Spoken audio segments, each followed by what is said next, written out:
Hi, this is Mike from Mike's Unboxing Reviews and How To, and today we're going to be taking a look at the premium cooler from Noctua. This is the NH U12S. Keep watching to find out more.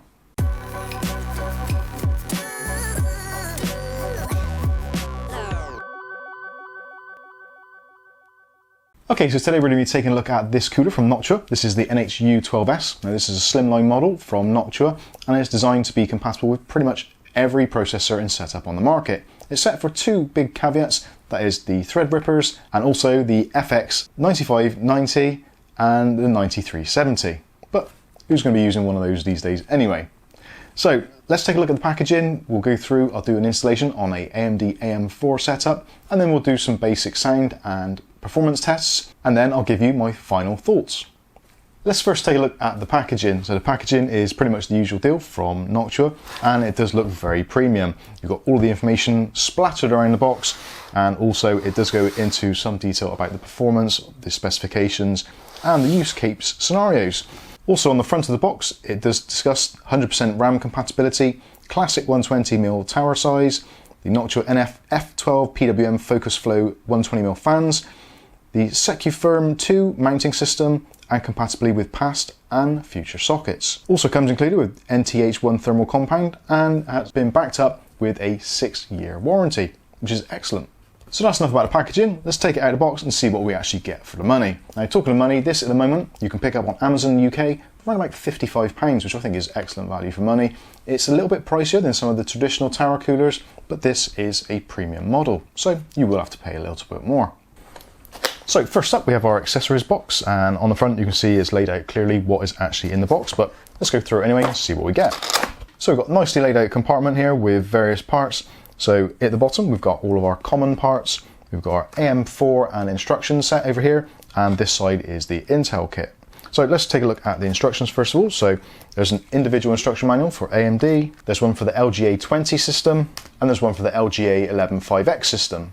Underneath that, we've got our mounting hardware for AMD. Now for AMD processors, if you're using an AM4 setup, then you'll be using these grey mounting modules. If you're using an AM3 or older, or FM2, then you'll be using the white spacers.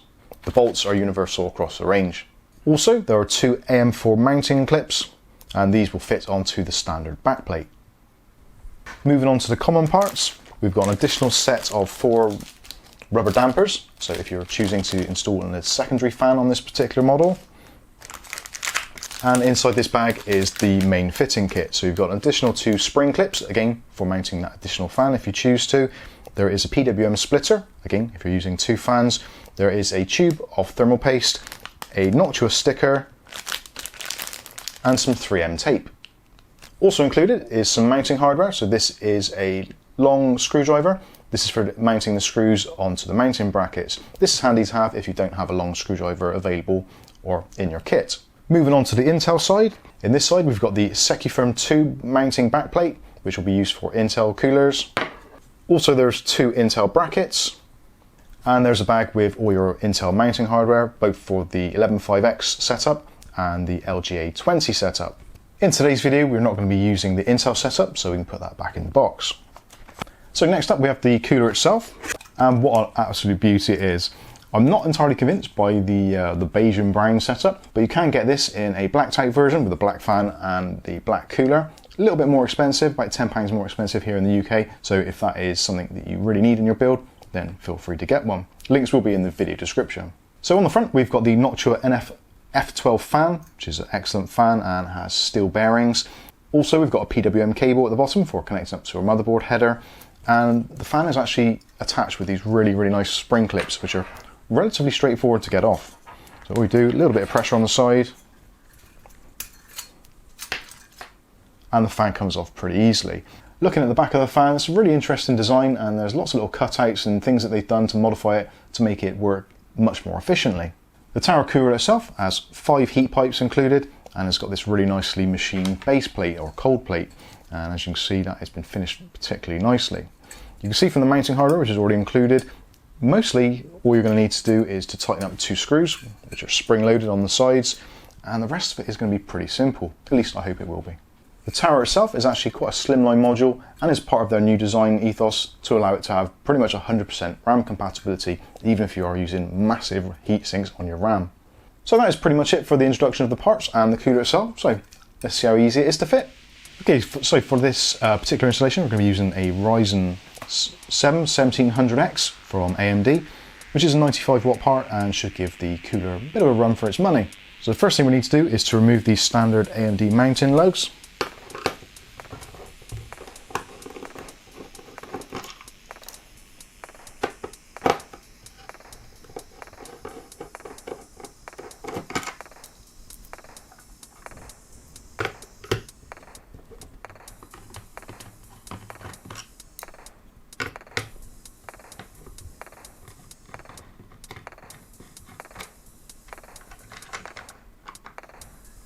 The standard AMD mounting backplate stays in place, so we'll leave that there.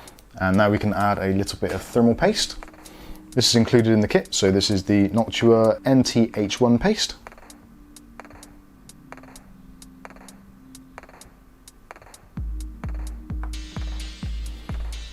And just a small amount on the top of the CPU should be absolutely fine.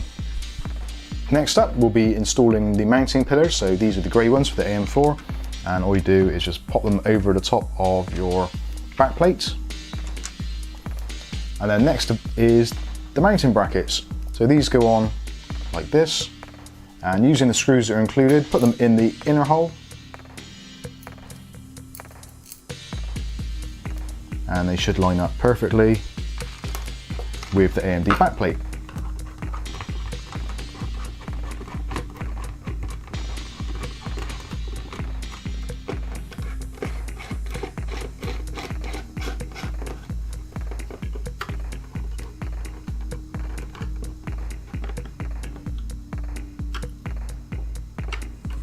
And then exactly the same process on the other side.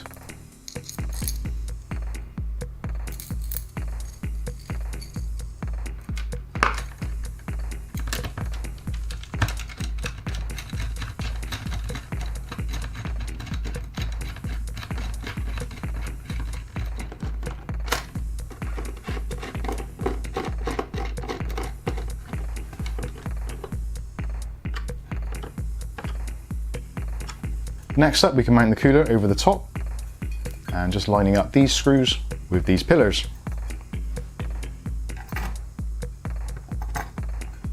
Some pressure may be needed to start the screws off, and then just do a couple of turns each side, front and back, or left and right, depending on your orientation.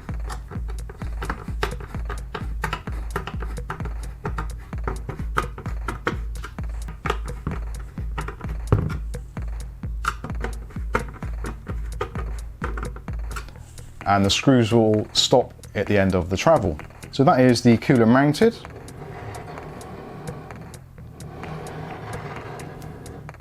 So next up, we can attach the fan.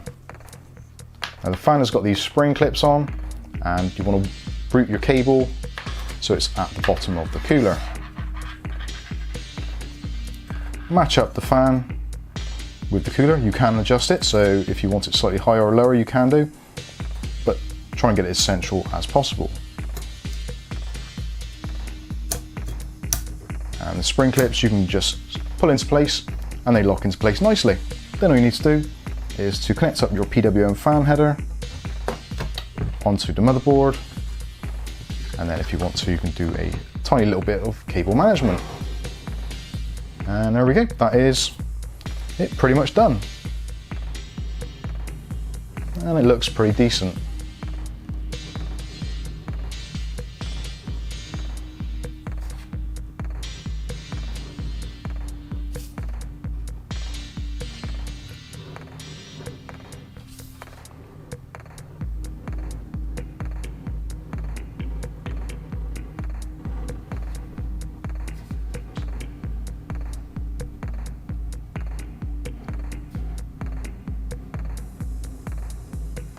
Okay, so the installation is done, and as you can see, it is on the board and it looks pretty magnificent. Although I would have preferred it to be in the black colour, I think, to be completely honest with you. Noctua fans do stick out like a sore thumb, but also as a status symbol, it does look pretty cool, because immediately, if someone looks at that, they know it's a Noctua. So there is that to it for the kudos. But I've got this setup. Now this setup I actually used in a live stream I did actually yesterday.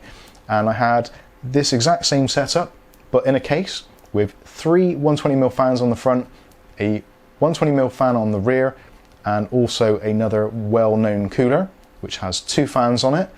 So pretty much optimum cooling. And under the bench test I was running, it was getting around about 59, 60 degrees under full load. But it did sound like there was some kind of Concorde takeoff going on. It was very, very loud.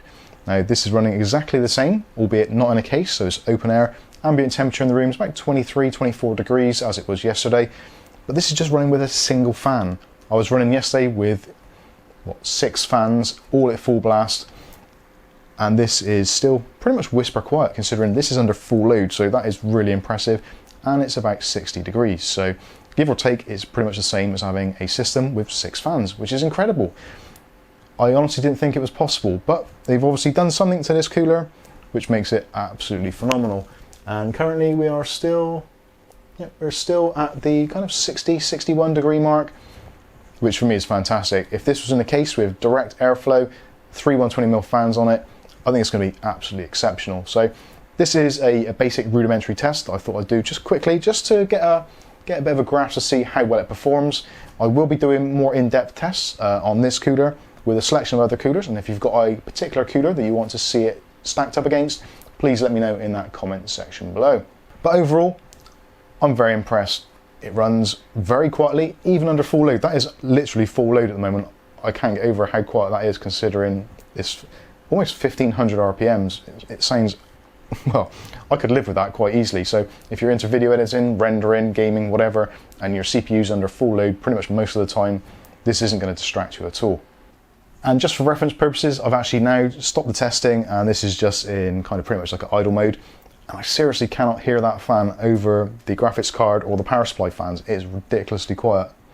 So yeah, I think I'm possibly converted. I understand the whole Noctua thing now. I didn't quite get it before, but now I've used one, yeah, I can see what everyone's raving about, and I think I'm going to be hooked. So again, let me know what other coolers you want to see this tested against in follow-up videos. But in the meantime, I've been Mike. This is Mike's Unboxing Reviews and How To, and hopefully we'll catch you in the very next fan test. Thanks for watching.